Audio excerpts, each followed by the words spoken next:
Hello guys, कैसे हैं आप सभी। Happy Sunday to all. तो ये संडे का व्लॉग है। संडे को ही वॉइस ओवर कर रही हूँ, पर आएगा ये आई थिंक आज कल ट्यूसडे को आएगा शायद, है ना। हाँ, एक दिन छोड़ के ऑल्टरनेट डेज में आता है। तो ये चाय पत्ती थी जो गमले में जाएगी, इसको ड्राई कर लिया है पानी से अलग करके, छान के 2-3 बार। और इधर है ना, मैं हरी मिर्ची और टमाटर है जो मैं काट रही हूँ पोहा बनाने के लिए, पोहे के ऊपर डालने के लिए। छोका वाला पोहा नहीं बनाऊंगी, पोहे के ऊपर डालने के लिए, जैसे बनता है वैसे मार्केट में। और इसको क्योंकि बज रहा है संडे का सुबह का 9:45 या 10:30 के करीब, कुछ ऐसा टाइम हो रहा है। लेट उठे थे, फिर झाड़ू पोछा वगैरह भी सब था, और फिर नहा धो करके आना, फिर माता की जोत देखना, फिर उस समय टाइम हो करके फिर ऐसे ही किया। तो अब फिर सब्जी भी नहीं थी, टमाटर भी नहीं थे। तो पहले तो लगा कि एक टमाटर में हो जाएगा, फिर टमाटर नहीं थे तो 2 टमाटर लिए, फिर 2 सब्जी वाले से सब्जी भी ली। तो ऐसे करके फिर अब मैं यहाँ पे 1 मिर्ची, हरी मिर्ची और 2 टमाटर मैंने काटे पतले-पतले, उनको छोटे-छोटे पीसेज़ में कट कर लिए, क्योंकि पोहे में बड़े-बड़े चंक्स अच्छे नहीं लगते। मुझे तो सब्जी में भी नहीं अच्छे लगते। छोटे-छोटे चंक्स होते तो मैं खा लेती हूँ, बड़े-बड़े चंक्स की जो सब्जी होती है वो मुझे दिखने में ही लगता है कि मैं ये कैसे खा पाऊँगी। तो ऐसे इसको अब हम काट लेंगे। और मैंने आपको प्रीवियस वीडियो में मेहंदी दिखाई हुई है, आप वीडियो अपलोड होगा तब आप देखना। मेहंदी लगाई है, बहुत अच्छी मेहनत दिख रही है मेहंदी के ऊपर। तो मैं इसको बहुत छोटे-छोटे पीसेस में काट लूँगी। इसके जो बीज है ना, बहुत कचरा फैलाते हैं। बीज मैं ऐसे छटक-छटक के इनको हटा रही थी बीज को, फिर भी कटने में आ जाते हैं। पर बीज नहीं अच्छे लगते, नहीं खाने भी चाहिए क्योंकि वो मोटे-मोटे से वो चबते भी नहीं हैं। तो मैं इधर इसको काट लूँगी। और पोहे जो हैं मैंने भिगो दिए थे, भिगो के धो लिए थे, उसको ड्राई होने के लिए रख दिए, क्योंकि अगर आप एकदम से बनाओगे तो खिचड़ी बन जाएँगे। तो सबसे पहला काम जो है वो पोहे को भिगो कर के, धो कर के रखना होता है। फिर उसके बाद आप सारी सब्जियाँ काटो तो उससे वो जो है वो सही रहता है फिर। अदरवाइज़ नहीं तो वो खिचड़ी जैसा बन जाता है। ऐसा भी मैं एक्सपीरियंस कर चुकी हूँ।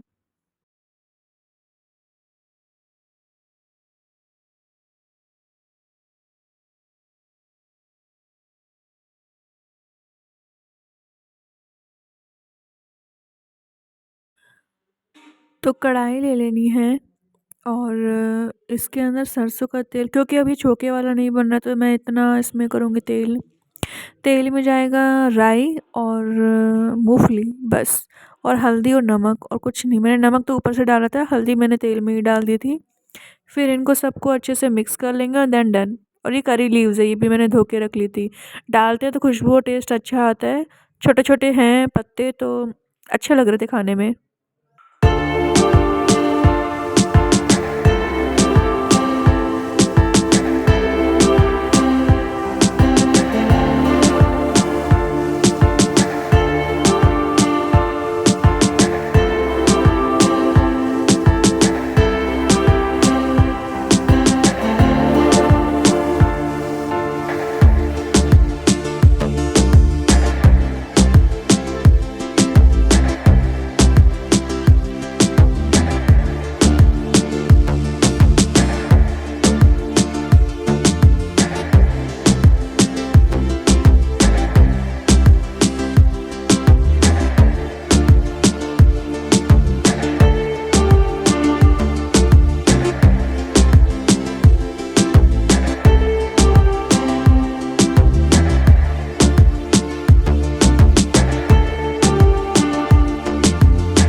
जभी भी आप मसाले डालो ना तो तेल थोड़ा-सा कम गरम हो, इससे क्या है ना कि आप चला कर के इसको हैंडल कर सकते हो।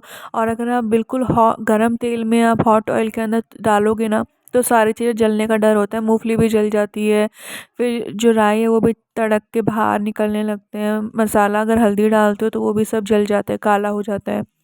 तो अब देखा ना, मैंने इसको थोड़ा देर चलाया ताकि ये जो तेल था ना वो अच्छे से गर्म हो जाए धीरे-धीरे, और स्लोली इसको आप चलाते रहो, तो फिर जैसे आपको मूँगफली का कलर चेंज होने लगे तो समझ जाओ डन है। थोड़ी-सी हल्दी आपको ब्लैक जैसी नज़र आने लगे तो समझ लो कि अब आपको इसमें पोहा ऐड कर देना है। और अगर आप यही इसको एकदम से गरम तेल में सब कुछ डाल कर के करोगे ना तो फिर बहुत जल जाएगा, जैसे कि राजमा के अंदर हुआ था ऐसा। मैंने पनीर की सब्ज़ी बनाई थी, मटर पनीर की सब्ज़ी, तो उसमें भी मैंने बहुत गरम तेल में मसाला डाल दिया तो एकदम से सारे जल गए।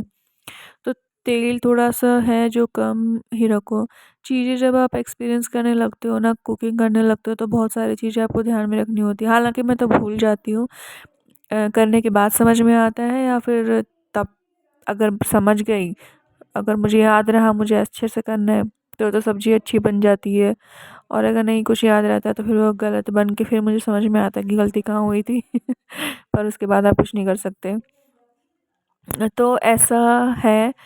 अब ये है ना, पोहा बहुत अच्छा बना था, इसमें मैं आपको बता दूँ ये तो बहुत अच्छा इसने रिज़ल्ट दे दिया। और पता नहीं, मुझे तो ऐसा लगता है कि मैं रिव्यू भी खुद दे देती हूँ, खाना भी खुद खा लेती हूँ। आप लोग तो बस देखते हो। आप लोग तो कोई कमेंट करके बताते ही नहीं हो कि कुकिंग कैसी रही। तो अभी इसके अंदर है ना मुझे कुछ नहीं करना, सिर्फ़ मैंने इसको मिला लेना है और नमक मैं डालूँगी लास्ट में। मम्मी कहती है नमक कम है, पर मुझे तो नमक सही लगा। कई बार हो जाता है किसी के टेस्ट के हिसाब से कम ज़्यादा ऐसे। अब मैं इस स्टेज पे नमक ऐड करूँगी और बाकी जो है सब डन है। आप चाहें तो चीनी भी मिला सकते हैं। मैंने चीनी भी मिलाती हूँ, पर अभी आज मुझे ध्यान ही नहीं रहा चीनी मिलाने का। पर कोई नहीं, ख़ैर इतना पता भी नहीं चला, चीनी बिल्कुल ना मामूली सी ही होती है, थोड़ा रंग अच्छा आ जाता है, खिल जाता है। आप इस स्टेज पे धनिया पत्ता भी ऐड कर सकते हैं। मैंने कुछ भी नहीं करा, बस सिर्फ़ नमक डाला, चलाया और गैस बंद कर दिया और ढक दिया।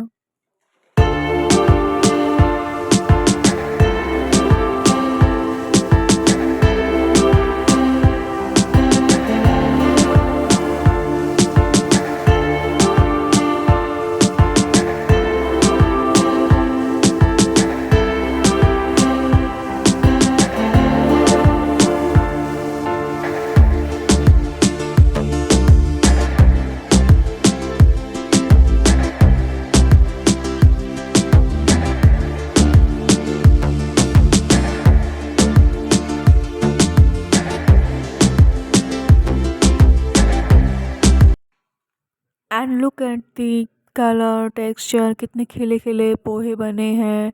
एकदम पीला-पीला सा रंग आया है, कितना अच्छा लग रहा है। एक-एक दाना अलग-अलग है।